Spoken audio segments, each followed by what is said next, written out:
নমস্কার বন্ধুরা, সখী কুকসে আপনাদের সকলকে স্বাগত জানিয়ে আজ আমি আরেকটি রেসিপি আপনাদের সঙ্গে শেয়ার করব। একটি আলু ও একটি ডিম দিয়ে সকালের ব্রেকফাস্ট। রোজ রোজ রুটি খেতে কারোই ভালো লাগে না, সেই জন্য আপনারা এটি বাড়িতে থাকা কিছু উপকরণ দিয়ে খুব সহজেই বানিয়ে ফেলতে পারেন। ছোট বড় সকলেরই খুব ভালো লাগবে। আর এটি আপনারা বাচ্চাদের টিফিনেও প্যাক করে দিতে পারেন, খেতে কিন্তু খুবই টেস্টি হয়। আশা রাখি আমার এই রেসিপিটা আপনাদের নিশ্চয়ই ভালো লাগবে। তবে আসুন বন্ধুরা দেখে নিন। তার জন্য আমি এখানে একটা আলু, একটা পেঁয়াজ আর অর্ধেকটা গাজর নিয়ে নিয়েছি, আর এখানে 4টে কাঁচা লঙ্কা নিয়ে নিয়েছি। ঝালটা আপনারা আপনাদের পছন্দ অনুযায়ী দিয়ে দেবেন। সবার প্রথম আমি আলুগুলো পাতলা পাতলা সরু সরু করে কেটে নেব। আমি আলুর খোসাগুলোকে ছাড়িয়ে ভালো করে ধুয়ে নিয়েছি। আমি বেশ পাতলা করে গোল গোল করে কেটে নিয়েছিলাম। এবার আমি সরু সরু লম্বা লম্বা করে কেটে নেব। আপনারা যতটা সরু করে কাটতে পারবেন ততটাই ভালো। আমি এইভাবে পুরো আলুটাই লম্বা লম্বা সরু সরু করে কেটে নেব।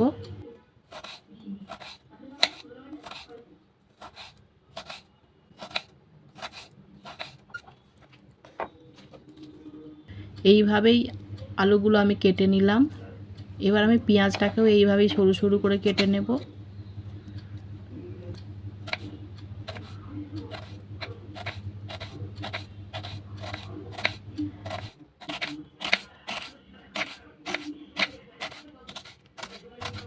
আমি এখানে পেঁয়াজটাও বেশ সরু সরু করে কেটে নিয়েছি। এবার গাজরটাকেও আমি ঠিক এই একইভাবে লম্বা লম্বা সরু সরু করে কেটে নেব।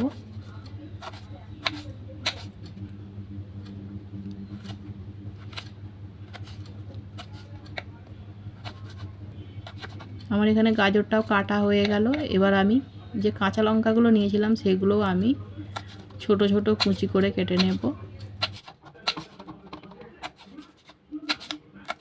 কাঁচা লঙ্কাগুলো কাটা হয়ে গেছে। আমার আলু, পেঁয়াজ, গাজর, কাঁচা লঙ্কা আমার কাটা হয়ে গেছে। এবার আলুগুলো বেশ ভালো করে আমি ধুয়ে নিয়েছি।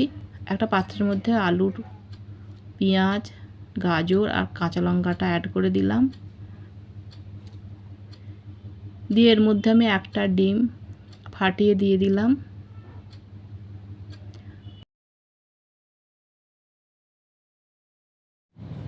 এবার আমি এর মধ্যে দিয়ে দেবো 1 চামচ কর্নফ্লাওয়ার, পরিমাণ মতো নুন,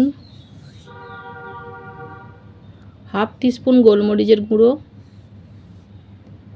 আর দিয়ে দেবো 1 চামচ মতো জল। দিয়ে এই সমস্ত উপকরণগুলো বেশ ভালো করে আমি মিশিয়ে নেব।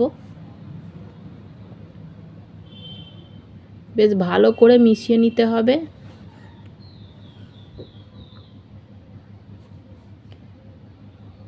আমি বেশ ভালো করে মিশিয়ে নিয়েছি। এই দেখুন আমার এখানে মেশানো হয়ে গেছে। এবার অন্যদিকে একটা ফ্রাই প্যান গরম করে নিয়েছি। এর মধ্যে দিয়ে দেব 2 চামচ মতো তেল। তেলটা আমি একটু বেশ ভালো করে চাড়িয়ে দেব ফ্রাই প্যানের মধ্যে। তেলটাকে কিছুটা গরম করে নিতে হবে। গরম হয়ে গেলে এবার যে বানিয়ে রাখা মিশ্রণটা আমি এই প্যানের মধ্যে দিয়ে দিলাম।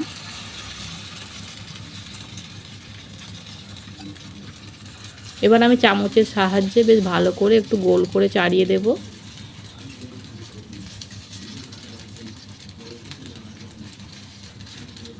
আমি বেশ ভালো করে চাড়িয়ে দিয়েছি। এবার এটাকে আমি ঢেকে 2 মিনিট মতো মিডিয়াম ফ্লেমে রান্না করে নেব, যাতে আলু গাজরগুলো বেশ ভালো মতো সেদ্ধ হয়ে যায়।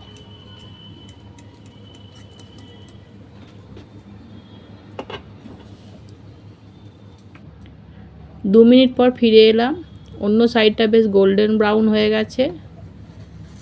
এবার আমি উপরের সাইডটা আমি উল্টে দেব ভাজার জন্য। আবার ওই একইভাবে আমি 2 মিনিট আবার ঢাকা দিয়ে এটাকে রান্না করে নেব। আবার 2 মিনিট পর ফিরে এলাম। আমার এখানেই তৈরি হয়ে গেছে এগ পটেটো অমলেট। এবার আমি একটা প্লেটের মধ্যে সার্ভ করে নেব। তবে আসুন আমি আপনাদেরকে একটা কেটে দেখাই।